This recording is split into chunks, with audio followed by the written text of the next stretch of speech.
Hello friends, नमस्कार। एक बार एक नए सेशन में आपका स्वागत है।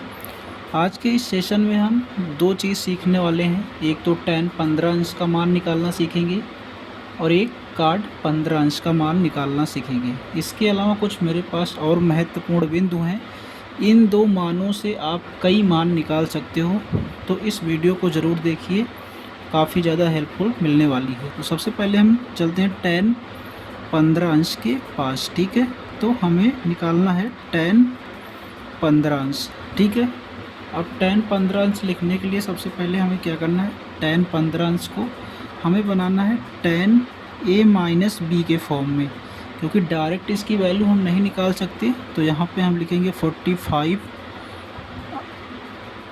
माइनस 30। ठीक है, तो tan 45 माइनस 30 करोगे तो 15 आएगा। ठीक है, इक्वल हो गया, कोई फ़र्क नहीं पड़ा।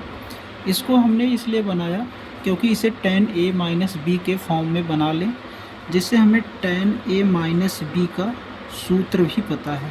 tan a माइनस बी क्या होता है, tan a minus tan b upon 1 plus tan a tan b। ठीक है, ये फॉर्मूला होता है tan a माइनस बी का, tan a minus tan b upon 1 plus tan a tan b।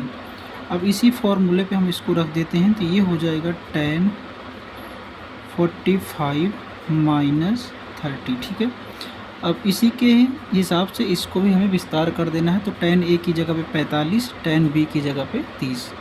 ठीक है, तो tan 45 अंश माइनस tan 30 अंश अपान 1 प्लस tan 45 अंश इंटू tan 30 अंश। ठीक है, अब यहाँ पे हमें tan 45 और tan 30 की वैल्यू पुट करना है। तो वैल्यू पुट करने के लिए हमें इसकी वैल्यू पता होनी चाहिए।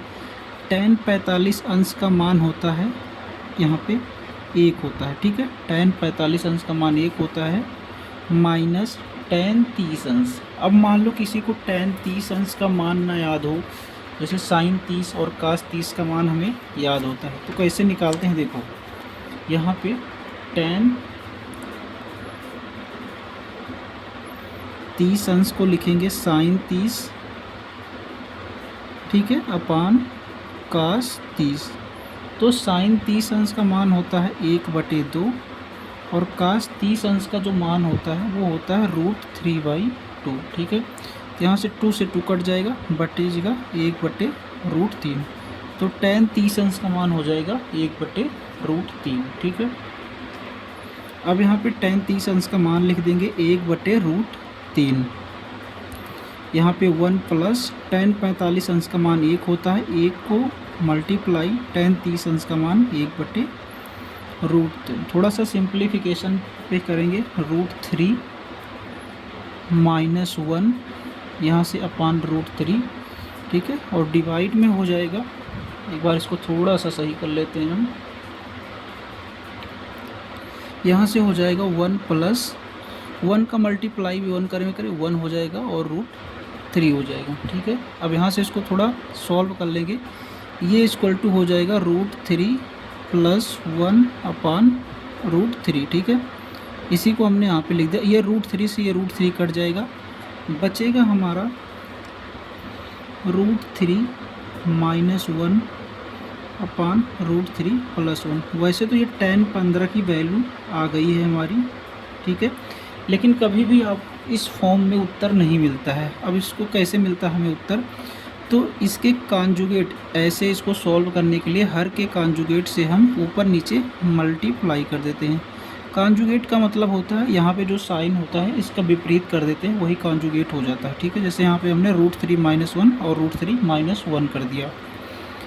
अब यहाँ पे √3 माइनस 1 √3 माइनस 1 सेम है, तो √3 माइनस 1 का होल वर्ग हो जाएगा अपान यहाँ पे a प्लस बी और a माइनस बी। फार्मूला आपने पढ़ा होगा कहीं, आपको यदि a प्लस बी और a माइनस बी देखने को मिल जाता है तो वो हो जाता है a² माइनस बी²। ठीक है, तो सेम चीज़ यहीं √3 इंटू √3 का वर्ग 3 हो जाएगा और 1 का वर्ग -1 हो जाएगा, ठीक है।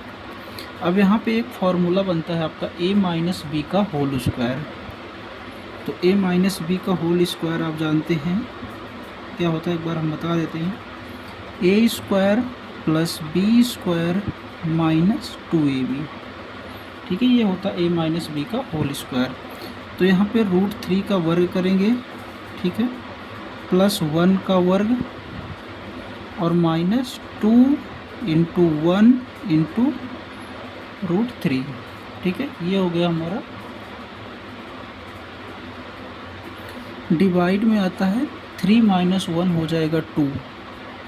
अब यहाँ पे √3 का वर्ग करेंगे तो यहाँ पे 3 आ जाएगा, 1 का वर्ग करेंगे प्लस 1 आ जाएगा, -2 एकन्नम 2 √3 आ जाएगा, ठीक है, 2√3 यहाँ पे हो जाएगा 2। अब यहाँ से हम देखेंगे तो ये हो जाएगा 3 1 4 -2√3 डिवाइड 2।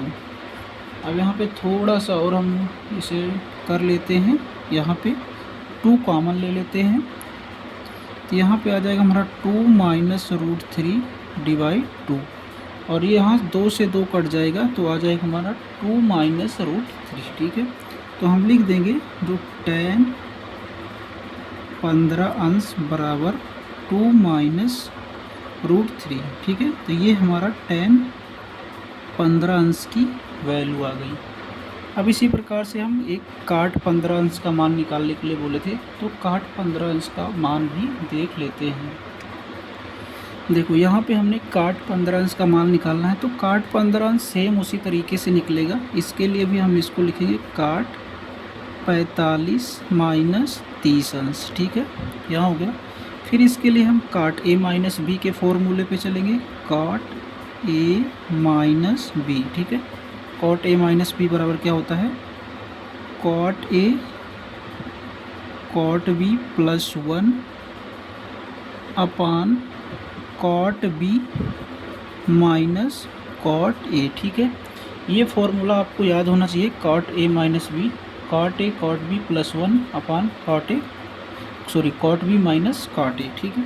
अब यहाँ पे हम फॉर्मूला रख लेते हैं, कॉट 45 अंश माइनस 30 अंश। अब इसको रखते हैं कॉट a की जगह पे 45, कॉट 45 अंश माइनस, सॉरी यहाँ पे माइनस नहीं है, मल्टीप्लाई है, कॉट 30 अंश प्लस 1।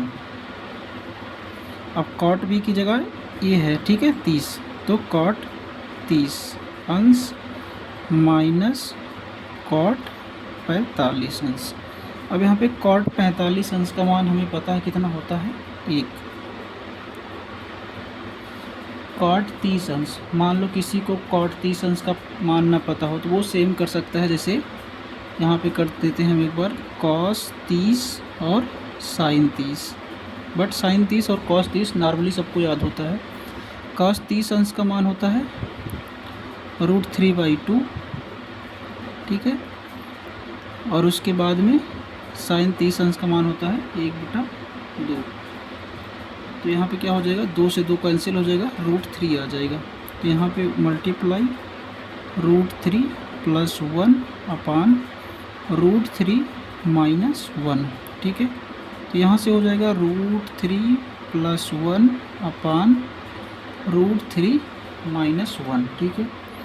तो सिमिलरली जैसे हमने tan 15 में किया था उसी प्रकार से काट 15 में हमें कॉन्जुगेट से मल्टीप्लाई करना है, ठीक है। तो यहाँ पे हम एक बार लिख लेते हैं √3 प्लस 1 अपान √3 माइनस 1, कॉन्जुगेट से मल्टीप्लाई करेंगे, इसका जो साइन है उसके अपोजिट साइन से, √3 प्लस 1 अपान √3 प्लस 1, ठीक है। तो सेम वैल्यू है तो वर्ग हो जाएगा, √3 प्लस 1 का होल वर्ग डिवाइड, अभी हमने बताया a माइनस बी और a प्लस बी, तो a square minus B square हो जाता है, तो 3 माइनस 1, ठीक है। यहाँ इसे खोलेंगे तो क्या आएगा, जो कि पिछले में हमने tan 15 में आपको खोल के बताया था, तो डायरेक्ट लिखते हैं, ये हो जाएगा 3 plus a square plus b square plus 2ab, और यहाँ हो जाएगा 2, ठीक है। तो यहाँ पे आएगा 4, 3 1 4 प्लस 2√3 डिवाइड 2। यहाँ से 2 कॉमन ले लेंगे तो 2 प्लस √3 डिवाइड 2, 2 से 2 कैंसिल हो जाएगा, ठीक है। अब यहाँ पे हो जाएगा cot 15 अंश बराबर 2 प्लस √3, ठीक है। ये हो गया हमारा cot 15। अब यहाँ पे हमने एक पॉइंट बताने की बात कही थी, वो पॉइंट बताता हूँ। जैसे इफ़ θ1 प्लस θ2 बराबर यदि 90 डिग्री है तो sine theta equal to cos theta होता है, tan theta equal to cot theta होता है, और sec theta equal to cosec theta होता है। कहने का मतलब, मान लो हमने tan 15 अंश का मान निकालना था, क्या निकाला था, 2 माइनस √3। तो काट का मान इसके कौन से बराबर होगा, ठीक है। काट अगर हम देखें तो ये काट, अगर हम 85 अंश का मान 75 अंश का मान देखें, काट 75 अंश का मान, तो इसी के बराबर आएगा, ठीक है। tan 15 अंश के मान, क्योंकि 75 और 15 90 होता है। इसी प्रकार से हमने काट 15 अंश का मान देखा 2 प्लस √3, तो ये जो होगा वो tan 75 अंश के मान के बराबर आएगा, ठीक है। अगर आपको निकालना है तो जहाँ हमने a माइनस बी का फॉर्मूला लगाया था वहाँ पे आप a प्लस बी का फॉर्मूला लगा सकते हैं। तो आज के लिए बस इतना ही, धन्यवाद।